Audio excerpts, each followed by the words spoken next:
এখন তো যে কেউ পীর দাবি করে বসে থাকে, ঠিক না বেঠিক?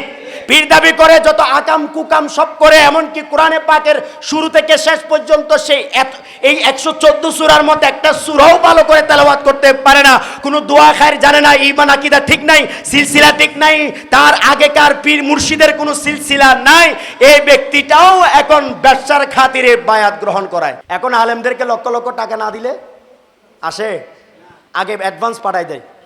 তাহলে আজকাল আলেমরা যে আলেমের কথাগুলো শুনেন, যে ওয়াজ শুনেন, অ্যাডভান্স ছাড়া কোনো বক্তা আসে না, তাও 70% 80% নাকি দিয়ে দিতে হয়, পার্সেন্টেজ হিসাব। নাউজুবিল্লাহ বলেন না, জোর বলেন না নাউজুবিল্লাহ। কোরআনে পাকে ইন্নাল্লাযীনা ইউবাইউনাকা ইন্নামা ইউবাইউনাল্লাহ ইয়াদুল্লাহি ফাওকা আইদিহিম, সূরা আল ফাতহ 26 নম্বর পারা, সূরা ফাতহ 10 নম্বর আয়াতের মধ্যে আল্লাহ রাব্বুল আলামিন একটা বায়াতের কথা বলেছেন। সেই বায়াতটা হলো বায়াতে রাসূল। পৃথিবীর বুকে কোনো বায়াত থাকলে একমাত্র বায়াতে রাসূল হলো শুদ্ধ, আর কোনো বায়াত শুদ্ধ নয়, ঠিক না বেঠিক? আমরা যদি ইমাম আবু হানিফার কাছে বায়াত নিতাম তাহলে সেটাও বায়াতে রসুল হতো। আমরা যদি গৌসে পাকের হাতে বায়াত নিতাম সেটাও বায়াতে রসুল হতো। আমরা যদি খাজা বাবার হাতে বায়াত নিতাম সেটাও বায়াতে রসুল হতো। আমরা যদি শাহজালাল রহমাতুল্লাহর কাছে বায়াত নিতাম সেটাও বায়াতে রসুল হতো। আমরা যে ওলির কাছে বায়াত হই না কেন, যে মুর্শিদের কাছে বায়াত হয় না কেন, সত্যিকারের মুর্শিদের কাছে বায়াত হলে সেটা মুর্শিদের বায়াত নয়, মুর্শিদ হলো উসিলা, ওলি হলো উসিলা, আর বায়াত হবে আল্লাহর নবী। ঠিক কিনা? ঠিক কিনা? যেটা আল্লাহর নবীর বায়াত সেটা কার বায়াত? আল্লাহর নবীর হাতে বায়াত নিলে সেটা আল্লাহর বায়াত হয়ে যায়। তাহলে বোঝা গেল বায়াতের রসুলটাই হলো শুদ্ধ কোরআন থেকে, আর কোনো বায়াত শুদ্ধ নয়। কিন্তু আমাদের অনেকে না জেনে না বুঝে ব্যক্তির কাছে বায়াত গ্রহণ করে। বায়াতের শায়েখ বিভিন্ন বায়াতের প্রকারভেদ বের করেছে। কি ভেদ? কি বলে? কি ভেদ? প্রকারভেদ, শ্রেণী বিভাজন, যে বায়াত কত প্রকার ও কি কি। নাউজুবিল্লাহ। বায়াত কয় প্রকার? বলেন, বায়াত কয় প্রকার? আমি চ্যালেঞ্জ ঘোষণা করলাম, পৃথিবীর বুকে এমন কেউ আছে যে গ্রহণ করেন যে বায়াতে রসুল ছাড়া আর কোনো বায়াত নাই? বায়াত কয় প্রকার? আরো জোরে বলেন, বায়াত কয় প্রকার? এই এক প্রকার বায়াত আছে, বায়াতের নাম হলো বায়াতে রসুল। আর এই বায়াতে রসুল আজকের বিশ্বে আমার মুর্শিদ কেবলা দান করতেছেন, সুবহানাল্লাহ। আর কেউ যদি দান করে ওয়েলকাম, সবাইকে সম্মান করি আমরা, ঠিক না বেঠিক? যদি সেটা বায়াত রসুল হয়, ঠিক না বেঠিক? তাহলে এই বায়াত রসুল কোরআন বলছে, কোরআন বলছে বায়াত রসুল হক। তাহলে আমরা যদি আজকে বায়াত রসুল গ্রহণ করি যোগ্য মুর্শিদের হাতে, কিসের হাতে? যোগ্য মুর্শিদ। আমি আগে আলোচনার মধ্যে বলেছিলাম, অনেক আগেরকার মানুষরা একজন মুর্শিদ একজন পীরের কাছে যাইতো, এটা একটু স্বাভাবিকভাবে বয়স্ক লাগতো, কারণ বয়স্ক মানুষ ছাড়া এসব কাজে মানুষের মধ্যে মন আসতো না। এখন তো যে কেউ পীর দাবি করে বসে থাকে, ঠিক না বেঠিক? পীর দাবি করে যত আকাম কুকাম সব করে, এমনকি কোরআনে পাকের শুরু থেকে শেষ পর্যন্ত সেই এই 114 সূরার মধ্যে একটা সূরাও ভালো করে তেলাওয়াত করতে পারে না, কোনো দোয়া খায়ের জানে না, ঈমান আকীদা ঠিক নাই, সিলসিলা ঠিক নাই, তার আগেকার পীর মুর্শিদের কোনো সিলসিলা নাই, এই ব্যক্তিটাও এখন ব্যবসার খাতিরে বায়াত গ্রহণ করায়। নাউজুবিল্লাহ বলেন না। আচ্ছা, এই ধরনের মানুষের কাছে বায়াত গ্রহণ করলে বায়াত হবে? আচ্ছা, বায়াত গ্রহণ করে ইমান রক্ষার জন্য, এখন কি ইমান রক্ষা হবে না ধ্বংস হবে? বলে না, ইমান রক্ষা হবে না ধ্বংস হবে? আমার মুর্শিদ কেবলা আল্লাহর এই মহান ওলির বয়স হলো 110 বছর। সুবহানাল্লাহ বলবেন না? খুশি লাগে না আপনাদের? আনন্দ লাগে না? আল্লাহ আমার মুর্শিদের হায়াত আরো বাড়িয়ে দিক, আমিন বলেন না? আরো জোরে বলেন না আমিন? আপনারা কি বারবার চান না বারবার আল্লাহর ওলি আসুক, আপনাদের এলাকাকে দামি করুক, মহাসম্মানী করুক, রহমত নাজিল হোক? আপনারা চান কি চান না? কারা কারা রহমত চান হাত তুলে বলি।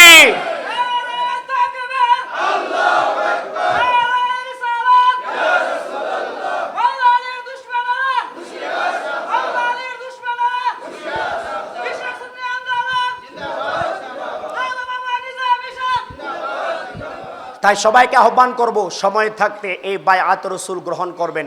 বায়াত রসুলের জন্য কোনো আলেম ওলামার ফতোয়া নিতে হবে না। বায়াত রসুলের জন্য কোনো মুফতির কাছে গিয়ে, ফুরকানিয়া মাদ্রাসায় গিয়ে ফতোয়া নেওয়ার দরকার নাই। বায়াত রসুলের জন্য স্ত্রী স্বামীর কাছে অনুমতি নিতে হবে না, স্বামী স্ত্রীর কাছে অনুমতি নিতে হবে না। আমি আল্লাহর প্রতি ইমান আনবো কি আনবো না, আমার স্বামী বললে আনবো, না হলে আনবো না, সেটা ইমানদারের চরিত্র নয়। আমি ইমানদার হবে কি হবে না, আল্লাহ রসুলের পক্ষে থাকবো কি থাকবো না, আমার স্ত্রী বললে আমি হব, না হলে হব না, সেটা কিন্তু নয়। এই ইমান স্বামী আর স্ত্রীর উপর নির্ভর করে না, ভাই ও বোনের উপর নির্ভর করে না, বাবা আর ভাইয়ের হুকুমের উপর নির্ভর করে না। এগুলো সব কোরআন থেকে বলছি আমি। আল্লাহ রসুলের পক্ষে যদি, আল্লাহ রসুলের বিপক্ষে যদি মা বাবা ভাই বোন কেউ যদি আপনাকে বাধা দেয়, কোনো পিতা বা ভাই যদি আপনাকে বাধা দেয়, আপনি সেই পিতা সেই ভাইয়ের কথা শুনতে পারবেন না, আল্লাহ এবং রসুলের কথা আপনাকে শুনতে হবে। ঠিক না বেঠিক? সব সম্পর্কের মূল সম্পর্ক আল্লাহ রসুলের সম্পর্ক। দুনিয়ার সব সম্পর্কের শেষ আছে, কিন্তু ইমানি সম্পর্কের শেষ নাই। ঠিক কিনা? ইমানি সম্পর্কে শেষ আছে। তাহলে আল্লাহর এই মহান ওলির সম্পর্ক দুনিয়াতে যেভাবে, কবরে হাসরে সেভাবে থাকবে। আমার মুর্শিদ বলছেন, আমার হাতে যারা বায়াত রাসূল গ্রহণ করবে, আমার কোনো মুরিদ জাহান্নামে যাবে না। সুবহানাল্লাহ বলবেন না? আরো জোরে বলেন না সুবহানাল্লাহ। আমার মুর্শিদ সবাইকে চ্যালেঞ্জ দিয়েছেন, এই কথার উপরে যদি কেউ আমার সাথে বসতে চাও বসো। অনেকে বলো হুজুর এত বড় কথা কিভাবে বলে, আসলে তো সেটা ওনার কথা না। উনি বলছেন যে আমার নবীর পক্ষে যদি থাকো, সুবহানাল্লাহ বলেন না, শর্ত কি?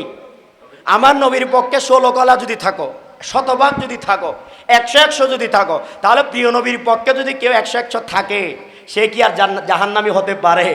এই একটা কথাই তো সব শেষ। ঠিক না বেটি? তাহলে আমার মুর্শিদ কেবলা বলছেন, আমার মুরিদ জাহান্নামী হবে না। তবে কোন মুরিদ? যেই মুরিদ আমার নবীর পক্ষে শতভাগ আসতে পারবে। ঠিক না বেটি? আমরা প্রিয় নবীর শতভাগ গোলাম হতে চাই কি চাই না? হাত তুলে বলি। নারে তাকবীর, নারে রিসালাত। আল্লাহর ওলি নিজামিশা ইনশাআল্লাহ, এটা আমরা বিশ্বাস করি, আমি বিশ্বাস করি, আশা করি আপনারাও বিশ্বাস করেন যে প্রিয় নবীর পক্ষে শতভাগ থাকলে সে কখনো জাহান্নামী হতে পারে না। আমার মুর্শিদ কেবলা আমাদেরকে প্রিয় নবীর পক্ষে রাখার জন্য, বাতিল থেকে মুক্ত থাকার জন্য, জুলুম থেকে মুক্ত থাকার জন্য, অন্যায় থেকে মুক্ত থাকার জন্য, হিংসা থেকে মুক্ত থাকার জন্য, বিদ্বেষ থেকে মুক্ত থাকার জন্য, রিশারেশি থেকে মুক্ত থাকার জন্য, হানাহানি মারামারি থেকে মুক্ত থাকার জন্য, বিভিন্ন শয়তানি ওয়াসওয়াসা থেকে মুক্ত থাকার জন্য আমাদেরকে বায়াত রাসূল দেন এবং প্রিয় নবীর পক্ষে ওয়াদা করান, শপথ গ্রহণ করেন। এই শপথ যারা নিয়েছে তারাই দুনিয়া আখিরাতে দামি হয়েছে। আমরা যারা নিই নাই, আজকে আমরা এই মহান মুর্শিদ আল্লাহর এই মহান ওলির হাতে, এই বুজুর্গ 110 বছরের প্রবীণ আলেমে দ্বীনের কাছে, আওলাদ রাসূল আওলাদে ওলির হাতে আমরা বায়াত রাসূল গ্রহণ করব। কারা কারা করতে চান হাত তুলে বলতে হবে। শিক্ষক সবাই হতে পারে না, শিক্ষকবিহীন বিল্ডিং এর দাম নাই, শিক্ষকবিহীন ছাত্রের দাম নাই। তো দুনিয়ার পড়ালেখার জন্য শিক্ষকের প্রয়োজন হয়, আল্লাহ এবং রসুলের প্রেমের পড়ালেখার জন্য বুঝি শিক্ষকের দরকার নাই? এই শিক্ষকের দরকার আছে কিনা? বলেন আছে কিনা? আল্লাহ রসুল কিসে খুশি, কিসে নারাজ, কোন দিকে যাব কোন দিকে যাব না, কোন পথে চলবো কোন পথে চলবো না, এটা যদি সবাই বুঝতাম, আজকের এই মাহফিলে আমরা 2-4 জন ছাড়া আর কেউ এখানে থাকতো না। ঠিক না বেঠিক? আমরা সবাই বুঝি না বিদায় মাহফিলে আসছি। ঠিক না বেঠিক? তাহলে বোঝা গেল আমরা সবাই শিক্ষক হতে পারি নাই। তাহলে আমাদের কি শিক্ষকের দরকার? আমরা ঈমান রক্ষার জন্য শিক্ষকের প্রয়োজন। তাই আমি বলছি, বায়াত গ্রহণ করা মানে শিক্ষকের কাছে শপথ নেওয়া, শিক্ষকের কাছে এসে বলা যে আমরা আল্লাহ এবং রসুলের জন্য, ঈমান রক্ষার জন্য আমরা আপনার কাছে বায়াত নিলাম। সুবহানাল্লাহ বলেন না? এখন কি বোঝা গেল? এটাই বায়াত মানে, এটাই বায়াত মানে শপথ, বায়াত মানে আল্লাহ এবং রসুলের পক্ষে থাকা, বায়াত মানে ইসলামের উপর থাকা। প্রিয় নবীর পক্ষে সাহাবায়ে কেরাম কন্টিনিউ বায়াত নিতেন। এই হাদিসগুলো আমার কাছে এখানে শত শত হাদিস আছে। যাক, আমি আর ওদিকে যাব না। যে সঙ্গীতটা পড়তে চেয়েছিলাম, সময় অনেক প্রয়োজন হবে, এই সঙ্গীতগুলো আমি আপনাদের দোয়ায় বানিয়েছি। আপনি জানেন বিভিন্ন ইউটিউবে বিভিন্ন চ্যানেলের মধ্যে সেই সঙ্গীতগুলো আপনারা শুনতে পান, শুনে নেবেন। তবে আমি এতটুকুন আপনাদেরকে বলবো, আল্লাহর এই মহান বলি এলাকায় পদার্পণ করেছেন, এখানে একবার দুইবার নয়। আল্লাহর এই মহান বলি মহান মুর্শিদ কেবলা বলছেন, যখন রাস্তাঘাট ছিল না তখন আমি এখানে আসছি। আছে কি নাই? মুরব্বীরা আছে কি নাই? আছে কি নাই? যখন রাস্তাঘাট ছিল না, এখন আরো সুন্দর সুন্দর রাস্তা হয়েছে, কত সুন্দর ব্যবস্থা। মানে আজকের যুবক ভাইয়েরা সেটা বুঝতে পারবেন না। সেই কষ্টটুকুন একটু চিন্তা করেন। এখন আলেমদেরকে লক্ষ লক্ষ টাকা না দিলে আসে, আগে অ্যাডভান্স পাঠাই দেয়। আমাদের চেয়ারম্যান সাহেব আছেন, হুজুরকে বাইকে জিজ্ঞেস করেন যে আমাদেরকে কোনো অ্যাডভান্স দিছে কিনা। কি বলেন? কোনো অ্যাডভান্স দিছে? তাহলে আজকাল আলেমরা যে আলেমের কথাগুলো শুনেন, যে ওয়াজ শুনেন, অ্যাডভান্স ছাড়া কোনো বক্তা আসে না, তাও 70% 80% নাকি দিয়ে দিতে হয়, পার্সেন্টেজ হিসাব। নাউজুবিল্লাহ বলেন না, জোর বলেন না নাউজুবিল্লাহ। তা দেখেন যে লক্ষ লক্ষ টাকা না দিলে বাঙ্গাল পাড়ার মধ্যে কোনো বক্তা আনতে পারেন না। আজকে মহান ওলি যখন রাস্তা ছিল না, ঘাট ছিল না, সেখানে এসে ঈমান ইসলামের জন্য পরিশ্রম করে আজকে আলোকিত করে দিয়েছেন বাঙ্গাল পাড়াকে। এরপরও কি আমাদের শুকরিয়া আদায় করার দরকার আছে কি নাই? বলেন আছে কি নাই? নাকি লাইন নড়চড় হবে? ভিন্ন পথে যাবেন, ভিন্ন দিকে যাবেন? যখন আল্লাহর মহান ব্যক্তি থাকেন সেখানে আর কোনো জায়গায় যাওয়ার দরকার আছে? আমি ফুরকানিয়াতে যাব আলিফবা শিখার জন্য। কি শিখার জন্য? আমি স্কুলে পড়বো আমার পাঠ্যসূচি আদায় করার জন্য, ডিগ্রি অর্জনের জন্য, ঠিক না বেঠিক? এর চেয়ে বেশি কিছুর দরকার নাই। আমি মাদ্রাসায় পড়বো তাও একটা সার্টিফিকেট অর্জনের জন্য। প্রকৃত আলেম যারা হয়, প্রকৃত বুজুর্গ যারা হয়, আল্লাহর মহান ওলি যারা হয়, তাদের জন্য এই বড় বড় মাদ্রাসা দিয়ে কেউ ওলি হয় নাই। বড় বড় মাদ্রাসা দিয়ে সার্টিফিকেট পাওয়া যায়। ওলি হওয়ার জন্য আরেকজন ওলির কাছে যেতে হয়। সুবহানাল্লাহ বলেন না। আমার গাউসে পাক আবু সাঈদ মাখজুমি রাহমাতুল্লাহ আলাইহির কাছে গিয়েছেন খাজা বাবা, যার ঢঙ্কা সারা বিশ্বে চলছে, সেই খাজা বাবা উসমান হারুনি রহমাতুল্লাহ আলাইহির কাছে গিয়েছেন। মাওলানা রুমি, যার ঢঙ্কা সারা বিশ্বে চলছে, তিনি শামসুত তিবরিজ রহমাতুল্লাহ আলাইহির কাছে গিয়েছেন। এভাবে সাহাবায়ে কেরাম যাদের ঢঙ্কা সারা দিকে চলছে, তারা সবাই আমার প্রিয় নবীর গোলাম হয়েছেন, তাই তাদের স্মরণ সব জায়গায় চলছে, ঠিক না বেটে? গুরু ছাড়া শিষ্য কখনো প্রসিদ্ধ হতে পারে না, দামি হতে পারে না, আল্লাহ এবং রসুলের আপন হতে পারে না। তাই আমাদের সবার উচিত আল্লাহর এই মহান বলি, যোগ্য বলি, ওনার কাছে বায়াত গ্রহণ করে নিজেদের ঈমানকে রক্ষা করা। প্রিয় উপস্থিতি, মুর্শিদ কেবলা আসছেন।